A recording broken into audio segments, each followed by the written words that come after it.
Combat is one, if not the most important aspect of Zenless Zone Zero, and while you can mindlessly smash your keyboard early into the game, you will inevitably be faced with harder and longer combat challenges later into the game. And understanding the combat in ZZZ is integral to tackle all the challenges hoyoverse will provide us. This is your ultimate in-depth combat guide and everything you will need to know about combat in Zenless Zone Zero.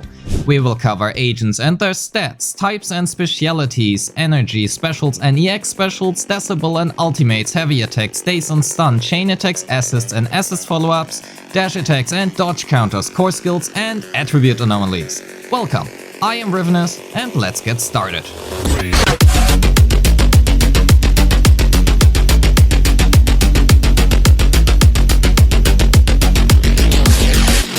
We will start by explaining the UI so you know what to look at during combat. In the top left-hand corner you will find your team with their respective HP and energy bars as well as your current decibel right below. That is this big number, and if it reaches 3000 you can use your ultimate. Though be careful which agent's ultimate you actually use, because decibel is a team-wide shared resource. If you're fighting against a boss, you will also find their info panel to the right, and below their HP bar is their daze bar with a number to the left indicating your progress towards said daze bar being full. If the number reaches 100, the enemy will be stunned and the bar will slowly regress until it reaches 0 again. In the bottom right corner we have your basic attack, dodge, special and EX special, switch and parry, as well as your ultimate. The special button will change between a grey and colored version, the latter indicating that your EX special is ready to be used, which you can also see when looking at your energy bar in the top left hand corner. If your current agent's energy has reached the threshold, the energy bar will change its color from grey to a blue-purple gradient as well. As already mentioned, if your decibel rating has reached 3000, your ultimates will be available, indicated on the ultimate button as well. Last but not least, next to an enemy's overhead HP bar you will find their current anomaly accumulation as well, but more on that later. Let's continue with agents, and if you already know the agent stats and how types, specialities and also anomalies work in depth, feel free to skip the section. In ZZZ you compose a team of 3 agents, and every agent can be one of 5 attributes: physical, fire, ice, ether or electric. One of 3 different attack types, slash, pierce or strike. One of 5 different specialities, attack, stun, anomaly, defense or support, and all of them also belong to one of the many different factions. For example, Nicomia, Anby, Nicole and Billy being with the Cunning Hares, or Ellen, Rena and Grace being with Victoria Housekeeping. Let's get back to the attributes. If an agent inflicts attribute damage of the same type as themselves, they will accumulate attribute anomaly on an enemy. For example, Anby is an electric type agent and her basic attack sequence consists of 4 hits, with the hits 1, 2, 3 dealing physical and hit 4 dealing electric damage. Because Anby is not a physical type agent, her basics 1, 2, 3 will not actually accumulate physical anomaly on an enemy. But her 4th basic attack does inflict electric damage, which matches her electric type, and hence will inflict electric anomaly. If you have accumulated enough of the same attribute on an enemy, they will be inflicted with a corresponding debuff. Shock for electric, burn for fire, corruption for ether, freeze and shatter for ice, and assault for physical. However, there is also a 6th kind of status effect called disorder. Disorder can be triggered when you inflict an anomaly effect different to the previous one. So for example, if you apply burn while an enemy is already afflicted by shock, in this case the shock debuff will be removed and disorder will deal damage based on the remaining time of the now removed shock debuff. Which means the faster you trigger disorder, the higher the damage will be. The rate at how fast and how much you apply an attribute anomaly depends on 4 factors. The agent itself, whereas anomaly type agents usually have higher anomaly infliction, the agent's skill, and the agent's anomaly rate and anomaly mastery stats.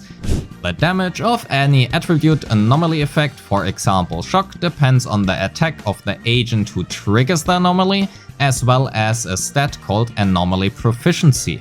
However, there is an important note. The anomaly proficiency used in the damage formula is a mix between all the agents who have contributed to the anomaly effect. For example, if you would inflict shock on an enemy and Rena has contributed 75% with 150 anomaly proficiency, and Grace has contributed 25% with 200 anomaly proficiency, the actual anomaly proficiency used in the damage calculation will be 0.75 times 150, which is 112.5, plus 0.25 times 200, which equals 50, which means 112.5 plus 50 is 162.5 anomaly proficiency. As every point in AP increases the damage dealt of any attribute anomaly by 1%, in our example, shock would deal 162.5% more damage. Well, that's not entirely true. For those interested, here's the dumped down formula, but at least the anomaly proficiency modifier would be 162.5%. Alright, nerd session over, and I promise I won't do any more of these, and if you are not a hardcore player, you don't have to sweat over min-maxing this. Now let's talk about the attribute anomalies themselves. Burn, Shock and Corruption are basically some kind of dot, who work just all slightly differently. Burn has the theoretically lowest damage of these, but triggers unconditionally every half second, and organic enemies are also unable to move while burned. Shocked can trigger a maximum of once per second, and attacking shocked enemies will intermittently trigger additional electric damage while also interrupting the enemy's actions, which means to trigger this you actually have to attack an enemy. Machine-type enemies afflicted by shock are also unable to move as well. Corruption behaves honestly the same as shock, except it dealing ether damage and being able to be triggered every half a second instead, and ethereal enemies afflicted will also be very confused and may attack their friends instead of you. The physical anomaly effect Assault will inflict a one-time massive physical damage burst and applies a debuff onto the target for 10 seconds, which increases days inflicted during this period by 10%. Freezing an enemy prevents them from moving for a certain period of time, which for bosses is honestly like just half a second by the way, and then afterwards triggers the shatter effect when the effect ends, dealing ice damage and also inflicting the frostbite debuff for 10 seconds. While an enemy is afflicted with frostbite, they take 10% increased crit damage. Next, let's continue with the energy regen stat. All agents have a maximum cap of 120 energy and will, by default, passively generate 1.2 energy per second regardless if they are on or off the field. Your energy generation rate will not only increase the passive energy generated by energy regen, but also the energy gained from your skills. Energy is needed to cast your EX special attacks, and every agent has their own energy bar directly below their health bar. When you reach your active agent's EX special energy requirements, your special will be replaced by your EX special, and the EX special is usually what you want to actually use. They deal very good damage, inflict a high amount of daze, and generate a lot of decibel rating, while sometimes also having some kind of special effect or enhancement. The key here being, you won't actually use the special attacks for most characters, but instead their EX special. I will also not really talk about ultimates anymore, because they are well ultimates. They inflict high damage and daze, and as already mentioned earlier, can be used when you have 3000 decibel rating. But because decibel is a shared resource, you have to decide which agent's ultimate you want to use. Which ultimate is the best in which scenario also highly depends on the team and the agents used, so these things will be covered in the respective agent guides. So instead, let's talk about daze, because I already mentioned it quite a few times already, and every skill will inflict a certain amount of daze, and the daze inflicted depends on 4 factors again. The agent's speciality, since stun agents usually have higher daze MVs, very simple, the agent's skill and their impact and daze build-up stats. Enemies require a certain amount of daze, and when the daze bar reaches 100%, the enemy will be stunned, is unable to move, and takes increased damage. The amount of daze required will depend on the enemy, but for most endgame bosses right now, this value seems to be around 6200. The stun lasts for a various amount of seconds, again depending on the enemy, and the additional damage modifier ranges somewhere between 125 and 225 and can be further increased by some agents such as Lycaon, again also depending on the enemy. Daze and stun is also absolutely broken and a very important part of the game, to the point where I predict that nearly all top teams will evolve around this mechanic. For your team rotations, this basically means you will spend most of your time outside of the stun window on your stun and support or anomaly units and unload your entire burst of your attacker unit while the enemy is stunned. When stunned, attacking enemies with a heavy attack will then also allow you to trigger a chain attack. So let's talk about those. But first up, what are heavy attacks? Certain attacks in the game are classified as heavy, and usually these are the last hit in your basic attack sequence, charged attacks, EX specials, and the chain attacks themselves. A chain attack is a quick time event where you select one of the other two remaining party members or your Bangbu. The selected unit will then do their respective chain attack, and if the enemy is still stunned, re-trigger the quick time event. However, every unit can only be chosen once within a certain time frame, which means the maximum amount of chain attacks you can actually trigger in a row is 4. Your Bangbu's chain attack is also on a 60 seconds cooldown and can hence only be selected once every 60 seconds. So far, I think this has been relatively easy to understand, or at least that's what I hope. But now let's get into the more complicated stuff: dodges and assists. I will try to simplify this as much as I can, but please bear with me. When enemies attack you, they will either flash red or golden.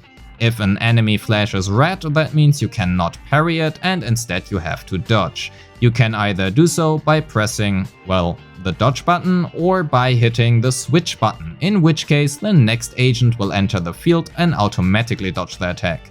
When dodging at the perfect time, this will also trigger the Vital View. Vital View slows down the time and allows you to shortly act faster than your targets because, well, they move slower now. However, Vital View will in this case only be triggered when dodging using the dodge button. Pressing basic attack right after a perfect dodge will allow you to follow up with a dodge counter, and pressing basic attack during a normal dodge will have you perform a dash attack instead. All dodges also grant you a brief moment of invulnerability.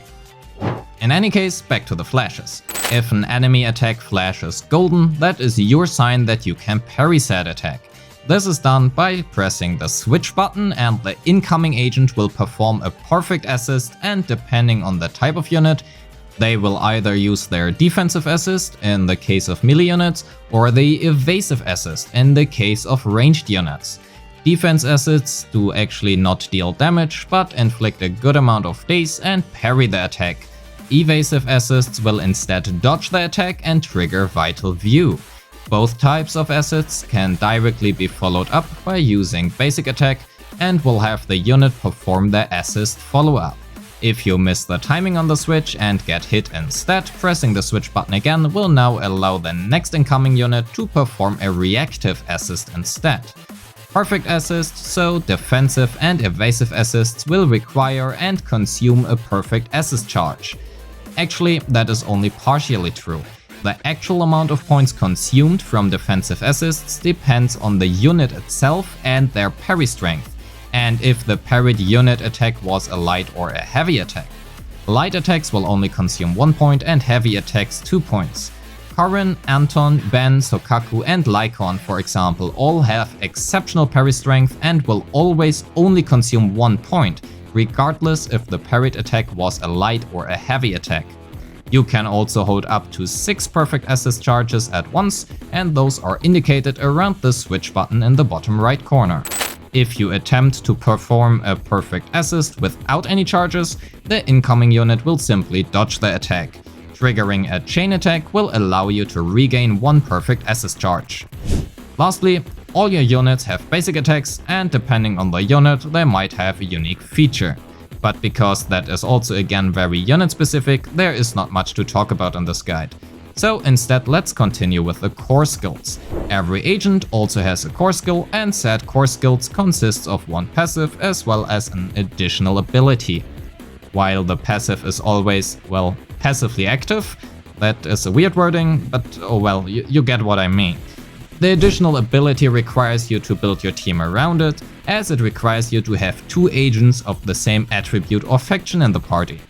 For example, in the case of Sokaku, if you have at least one other Ice or HSOS6 agent in your team, she will provide additional ice damage for your entire team after activating her skill Fly the Flag. And to round up the video, let's quickly summarize the different skills of each agent and how to trigger them, because it's honestly confusing, especially regarding the assists. Next to your basic attacks, special and ultimate, you have your EX special, which replaces your special when your agent has enough energy. If you dodge and press basic attack while dodging, you will perform a dash attack. Pressing basic attack during a perfect dodge will have you perform a dodge counter. Switching at the right time when an enemy flashes golden has the incoming unit perform a defensive or evasive assist, again depending on if they are ranged or melee. If you fail the timing, pressing the switch button again will have the next and third agent perform a reactive assist, and pressing the basic attack button after any kind of assist will have you perform the agent's assist follow-up. If you have accumulated 100 days on an enemy, hitting them with a heavy attack will trigger a chain attack. This has been all, and I hope it has been helpful to better understand the combat in Zenless Zone Zero. Let me know in the comments, leave a like and subscribe, and have a great day. Peace.